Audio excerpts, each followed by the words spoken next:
I started buying stocks when I was 11. I've been reading every book in the library on it. I loved it.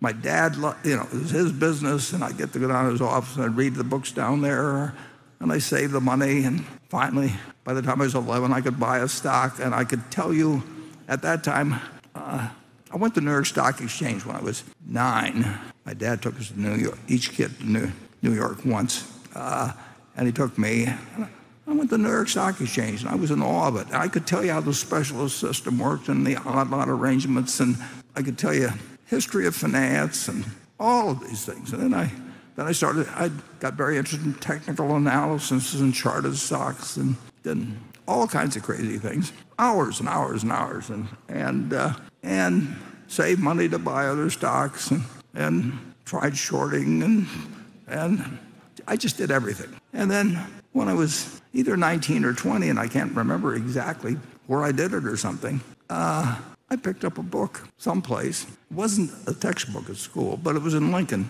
Nebraska. And I looked at this book and I saw one paragraph, and it told me I'd been doing everything wrong. I just had the whole approach wrong. I thought I was in the business of trying to pick stocks that would go up. And in one paragraph, I saw that was totally foolish. And then all of a sudden, you see something different than what you were seeing before. Now, it took me in stocks, which I was intensely interested in. I had a decent IQ, and I was reading and thinking, and important to me to make some money on it.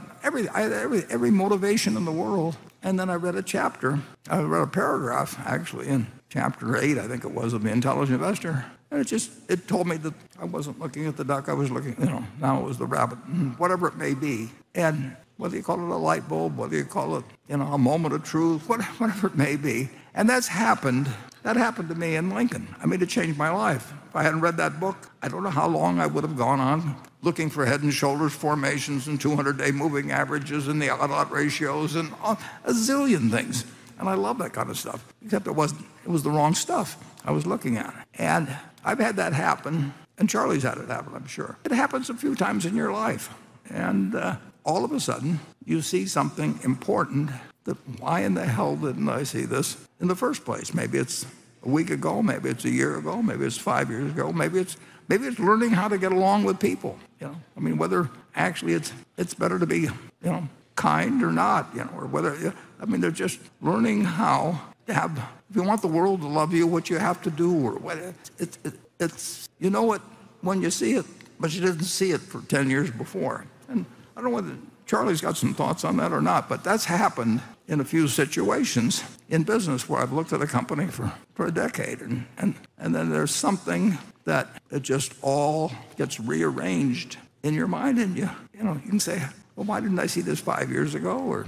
But usually, I've had it happen a few times, obviously, and everybody here has, and just in different areas of their lives. And you think, how could I have been so stupid? Well, that's what Charlie's, when he was in the law practice, he had a partner, Roy Tolles, and every smart guy that would get in trouble, usually it was guys, and usually it was with women, and they'd come into the office and they'd look, down-faced and everything, and they'd say it seemed like a good idea at the time, and their lives unraveled, in many cases.